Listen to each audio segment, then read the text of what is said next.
Dan dia merasa bahwa Enis ini sudah hampir kehilangan jiwanya karena menurut yang dia lihat, Enis ini kayak tidak punya ekspresi.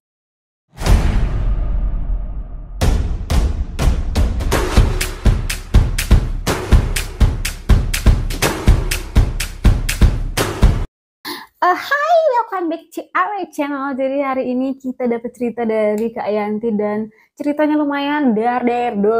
Jadi kita langsung aja ke ceritanya. Kalian harus dengar sampai akhir, wajib. Ini dia ceritanya. Apa cerita? Oke guys, jadi sebelum kita masuk ke ceritanya, kita wajib dulu mengetahui latar belakang orang yang menceritakan kisah ini. Nama orang yang menceritakan kisah ini adalah Yanti. Yanti. Kak Yanti ini adalah seorang mahasiswi dari universitas swasta di kota Manado. Nah, Kak Yanti ini punya sahabat yang bernama Enis. Enis ini adalah perempuan cantik berdarah Batak Manado. Enis ini katanya sangat amat cantik. Dia memiliki kulit yang putih, rambut yang ikal, ditambah lesung pipi dan wajah yang tegas kayak orang Batak. Berarti kayak ada rahangnya gitu lah. Dan itu katanya menambah kecantikan dan keunikan wajahnya Kak Enis. Kak Enis ini tuh tidak pernah pacaran sama sekali selain karena fokus kuliah. Enis ini juga tidak suka dideketin oleh cowok-cowok yang hanya memandang dirinya karena kecantikannya saja. Ya tidak bisa dipungkiri bahwa laki-laki zaman sekarang dan hampir semua cowok lah melihat perempuan dari tampangnya aja dulu. Sifat kayak ini sini katanya sangat jutek, tegas, dan tidak suka basa-basi. Mungkin juga karena dia berasal dari keturunan Batak Manado. Karena ya Batak Manado sama-sama tegas dan keras gitu. Apalagi kalau Medan, yang kayak senggol, bacok. Sehingga walaupun cantik, kayak ini sini tidak banyak laki-laki yang berani mendekatinya.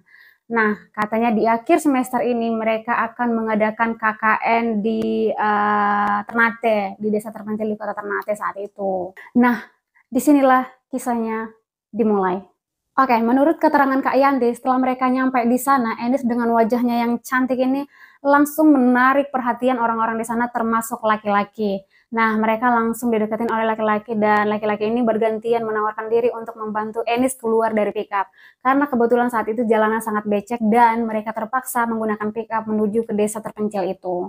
Nah, kebetulan di sana juga mereka disambut oleh warga-warga yang lumayan ramai lah waktu itu. Dan laki-laki dan para warga ini kayak terlihat ketawa-ketawa dan melemparkan candaan satu sama lain. Nah, menurut penglihatannya Kak Yanti, Kak Enis ini pun kayak tidak suka lah. Mungkin karena candaan mereka itu lumayan kayak terlalu berlebihan lah. Jadi Kak Enis ini tidak suka gitu.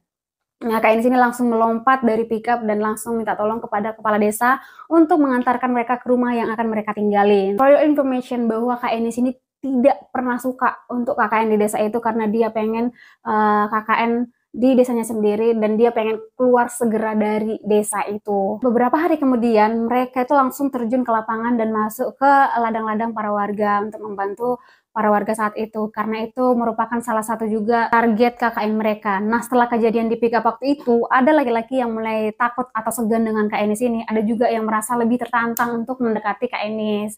Tapi menurut Kak Yanti itu tidak akan jadi masalah buat Kak Enis ini karena dia sudah terbiasa lah menghadapi laki-laki yang seperti itu dan mereka juga pada akhirnya akan menyerah dengan kecuekan Kak Enis. Karena kecantikan Kak Enis ini, KKN mereka juga berjalan dengan lancar. Banyak orang yang menawarkan bantuan ketika mereka dalam kesulitan, termasuk laki-laki, dan tujuan mereka ya cuma satu, untuk mendapatkan perhatian Kak Enis atau kalau bisa yang mendapatkan hatinya Kak Enis. Tapi lagi-lagi Kak Enis ini tidak sama sekali memandang mereka, bahkan Kak Enis ini menganggap bahwa itu mereka tuh nggak ada gitu. Kadang beberapa orang iri juga dengan Kak Enis karena selain dia cantik, dia adalah anak satu-satunya yang pasti apapun yang dia inginkan akan diturutin kedua orang tuanya. Tapi Kak Enis ini tidak pernah menggunakan privilege kecantikan ataupun kedua orang tuanya karena dia selalu berusaha sendiri. Dia tidak pernah minta tolong selagi dia mampu melakukan pekerjaan tersebut. Dan Kak Enis ini tidak bergantung dengan siapapun. Bahkan uang kuliahnya dia dapatkan dari hasil kerja part-time dia sendiri. Dan menurut beberapa orang, Kak Enis ini adalah gambaran dari independent woman yang sebenarnya. Apapun Kak Enis ini lakukan dan kerjakan untuk memenuhi kebutuhannya. Padahal Kak Enis ini adalah orang yang tergolong mampu. Tapi lagi-lagi karena kecantikannya ini, itu sangat-sangat membantu untuk memuluskan jalannya Kak Enis. Sebagai sahabat, Yuni juga irinya yang lebih ke kagum karena Kak Enis ini tuh nyaris sempurna.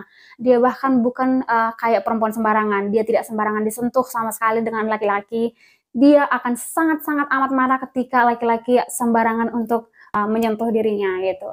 Oke, kita lanjut ke ceritanya. Dari semua laki-laki yang mendekati Kak Enis ini, ada satu laki-laki di desa itu yang sangat terobsesi dengan Kak Enis ini yang bernama Berto. Berto ini memiliki khas wajah orang timur, dia hitam manis, dia mancung, manis lah gitu.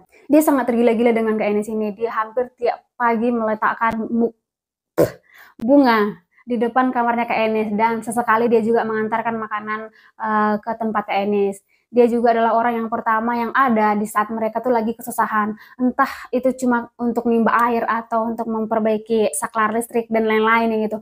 Hal-hal kecil dia akan selalu ada di garda pertama. Nah, sayangnya sama seperti laki-laki yang lain, Enis ini tidak menghiraukan sedikit pun. Berto ini sudah melakukan banyak hal selama mereka ada di sana, tapi sayang sekali dia selalu pulang dengan tangan yang kosong. Nggak kerasa bentar lagi mereka akan selesai KKN dan semuanya lancar. Tidak bisa dipungkiri bahwa semuanya lancar itu karena bantuan semua warga-warga di situ, termasuk laki-laki lah, laki-laki yang ada di sana. Tapi ada satu keanehan yang terjadi seminggu sebelum mereka pulang. Enis ini mendadak berubah. Dia yang awalnya pengen banget cepet-cepet pulang dan keluar dari desa itu, mendadak berubah pikiran dan dia ingin tinggal lebih lama, bahkan tidak ingin meninggalkan desa itu. Padahal dari tadi kan dia adalah orang yang tidak suka KKN di desa itu dan dia adalah orang yang pengen cepet-cepet keluar dari desa itu. Bahkan orang tua Enis pun juga merasa khawatir. Dia langsung datang untuk menjemput anaknya dari Manado ke Ternate sana gitu. Bahkan orang tuanya minta tolong kepada dosen-dosen supaya ikut juga bicara dengan Enis. Setidaknya kalau dia tidak mendengarkan orang tuanya, dia mencoba mendengarkan dosennya lah gitu.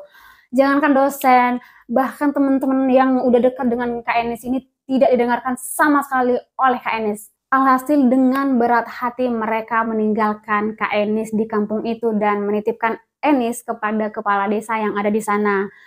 Karena pikiran mereka mungkin barangkali memang ada hal yang mau Enis lakukan atau Enis selesaikan di desa itu. Makanya mereka membiarkan Kak Enis untuk sementara ada di desa itu. Nah, walaupun mereka semua berpikir dan merasa ini agak janggal, tetapi karena orang tua Enis ini adalah orang tua yang selalu menghargai pendapat anaknya, dia berpikir untuk memberikan anaknya ruang dan waktu untuk berpikir sebelum dia mengambil tindakan dan keputusan. Pada saat itu orang tua Enis mengambil keputusan untuk memberikan dia beberapa hari waktu berpikir di sana dan akhirnya mereka pun meninggalkan Enis di sana dan mereka kembali ke Manado. Nah, selama beberapa hari di sana, orang tua Enis ini rutin menelpon Enis 3, 4, 5 kali sehari, bahkan lebih dari makan dan minum obat.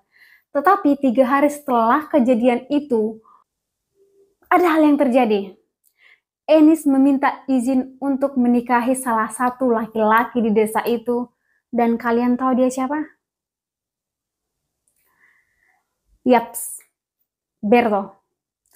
Orang tua Enis bingung, sebingung-bingungnya dan merasa kaget.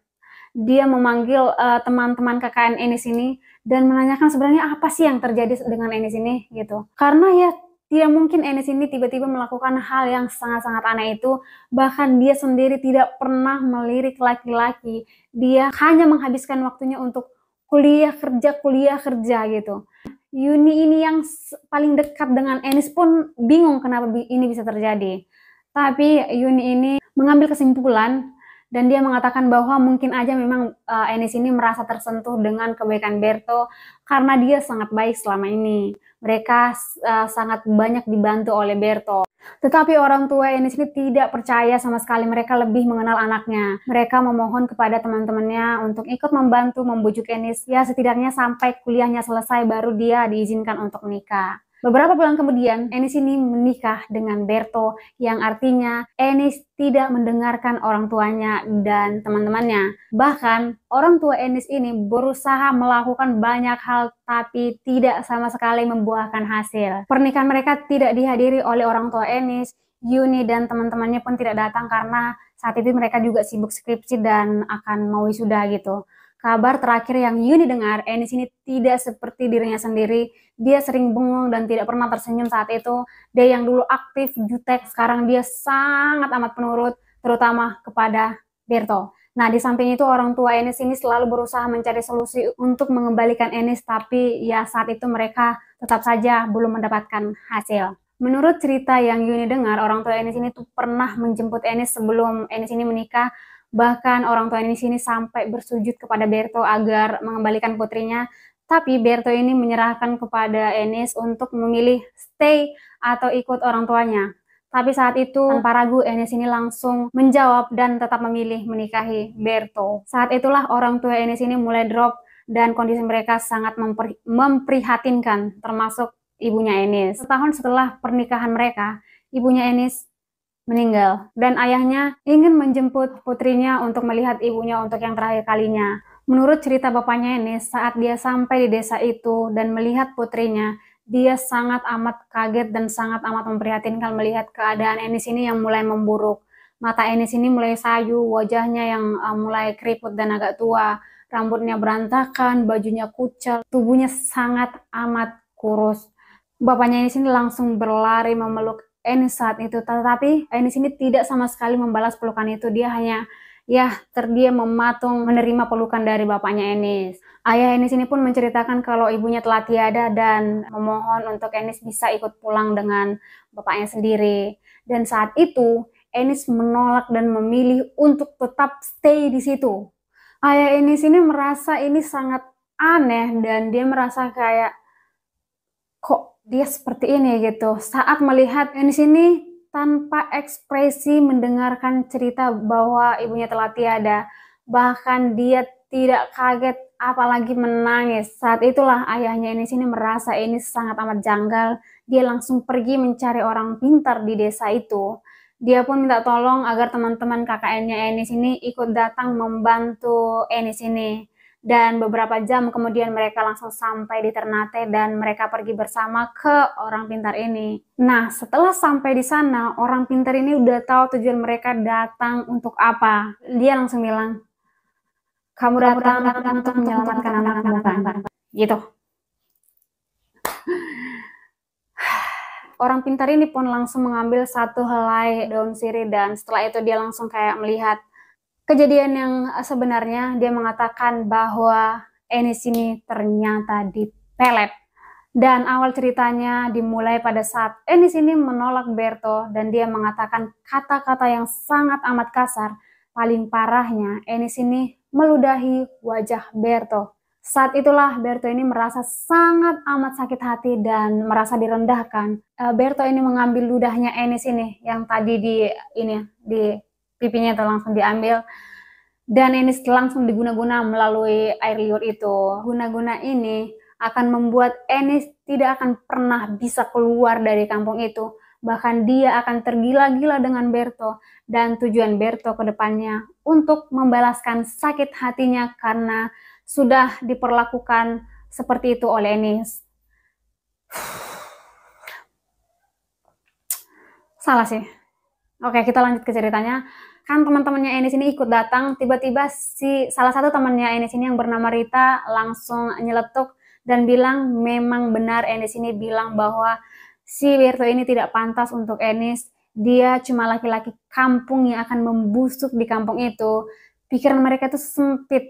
Dia tidak akan pernah mencintai laki-laki kampungan seperti Berto dan kemudian meludahi Berto saat itu. Nah, setelah hal itu terjadi, Rita ini memang langsung melupakan kejadian itu dan tidak pernah berpikir akan terjadi hal ini karena sebenarnya saat itu Enis hanya emosi sesaat karena sebelumnya dia di catcalling oleh Berto dan teman-temannya dan Enis merasa dia sangat terganggu dengan Berto yang selalu mengganggunya. Enis merasa privasinya terganggu karena cara mendekati Berto ini sudah di luar batas. Enis ini juga sudah beberapa kali melakukan ini kepada laki-laki lain dan sebenarnya cara ini selalu berhasil. Nah, salah satu cara mendekati Berto ini yang di luar batas adalah ketika si Berto ini pernah memasukkan hadiah ke dalam tasnya Enis, sedangkan tasnya Enis ini berada di kamarnya Enis.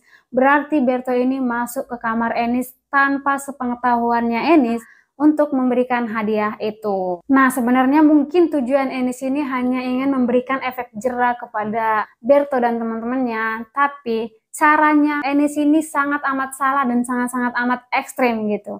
Orang tua Enis ini pun pada saat itu memohon dan meminta obat untuk mengembalikan putri sematawayangnya ke semula. Tapi sayangnya orang pintar tersebut tidak bisa memberikan obatnya karena hanya Berto lah yang bisa mencabutnya. Menurut keterangannya, pelet ini sangat amat kuat dan tidak gampang untuk mencabutnya. Yang membuat hatinya bapaknya ini sangat amat sakit. Menurut keterangan orang pintar yang dia dengar dulu sebelumnya dari orang-orang kampung di sana, bahwa Enis ini sering diperlakukan kasar oleh suaminya dan keluarga suaminya.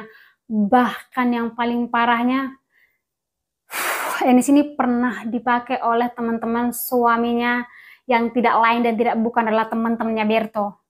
Dan mereka memakai Enis secara bergiliran dan suaminya atau Berto ini membiarkannya. Bapak Enis ini merasa sangat amat hancur mendengarkan itu. Nah, sebagai ayah, dia sangat merasa bersalah kenapa dia tidak menyelamatkan Enis dari awal dan tidak pernah berpikir bahwa putrinya dipelet lah. Dia selalu mengubur rasa curiganya karena dia berpikir Enis ini memang anak yang teguh pendiriannya pada saat itu. Itu sebabnya kenapa dia memilih menikah dengan Berto dan tidak ada yang bisa mengubah pendirian dan keinginannya. Pada saat itu dia memilih untuk menikah dengan Berto memang karena Berto yang bisa menaklukkan hatinya. Ayah Enis memohon apapun caranya, kembalikan Enis karena dialah harta satu-satunya. Cuma Enis lah yang dia punya. Dan dia merasa bahwa Enis ini sudah hampir kehilangan jiwanya karena menurut yang dia lihat, Enis ini kayak tidak punya ekspresi, bahkan dia tidak berpikir apapun. Enis ini kayak sudah kehilangan dirinya sendiri gitu. Dan gongnya, dukun itu membenarkan perkataan bapaknya Enis. Katanya memang Enis sudah hampir kehilangan jiwanya, tetapi ada satu harapan lagi yang bisa mereka lakukan, yaitu dengan cara apapun dan bagaimanapun, mereka harus membawa Enis keluar dari desa itu. Dia memberikan ramuan dan harus diminum dan dimandikan di tengah malam pada saat jam 12 malam gitu. Tetapi notnya adalah Enis ini tidak akan gampang untuk bisa keluar dari desa itu dan akan banyak tantangan yang akan mereka lewatin. Tetapi kalau Enis tidak keluar dari desa itu lewat dari jam 12, Enis ini akan kehilangan jiwanya dan kemungkinan terburuknya Enis ini akan gila. Dengan perasaan patah hati, hancur, sedih, bercampur aduk, dia pun pada akhirnya menemui Berto. Yuni melihat bahwa bapaknya Enis ini menahan amarahnya karena saat itu dia melihat wajahnya bapak Enis ini sangat amat merah. Tetapi dia rela menurunkan egonya dan lebih memilih untuk menyelamatkan Enis pada saat itu. Dia memohon-mohon kepada Berto untuk bisa membawa Enis keluar dari desa itu hanya 1 hari aja untuk bertemu ibunya yang pada saat itu sudah meninggal dan ibunya tidak akan bisa dikuburkan kalau Enis ini tidak ada. Pada saat itu Berto menjawab, epic banget, jahat banget Berto. Dia bilang bahwa bawa saja putrimu yang tidak berguna itu kalau kamu mau. Dan paling parahnya Enis saat itu tidak mau ikut bapaknya pulang. Bapaknya Enis ini pun sampai berlutut di kakinya Berto agar mau menyuruh Enis ikut dengan dia. Dengan muka yang tanpa merasa bersalah, Berto bilang, tunggu saja Enis mati supaya bisa dikubur bersama-sama dengan ibunya. Di situ bapaknya Enis ini sudah tidak bisa menahan amarahnya. Dia langsung memukul Berto. Saat itu Enis menghalangi pukulan itu dan akhirnya Enis kena tinju. Dia akhirnya terjatuh dan pingsan. Disitulah kesempatan bapaknya Enis untuk bisa membawa Enis pulang. Dia memasukkan Enis ke dalam mobil. Tetapi Berto menghalanginya. Untungnya saat itu bapaknya Enis sudah membawa teman-temannya Enis dan teman-temannya membantu untuk menahan Berto. Tapi tidak sampai di situ, mobil bapaknya Enis ini berputar di sekitaran situ aja dan kembali ke tempatnya. Saat itu bapaknya Enis tidak tahu berkata apa, tapi saat itu dia terlihat berdoa, kata Yuni. Dengan ketulusan dan dengan keinginan yang kuat, dia membuka matanya. Terlihat gemeteran, air matanya yang mulai turun. Dia pun menghidupkan mobilnya dan mengatakan, temani aku sampai ke rumah. Dan akhirnya mobilnya itu bisa berjalan sampai ke tujuannya. Tetapi di tengah perjalanan, bapaknya Enis ini merasa sangat amat bersalah karena dia membiarkan Enis menderita sangat amat lama. Ayah Enis ini merasa sangat terluka dan marah melihat keadaan Enis saat itu. Sesampainya di rumah, semua orang memandangi Enis yang pulang dengan wajah yang sudah jauh berbeda.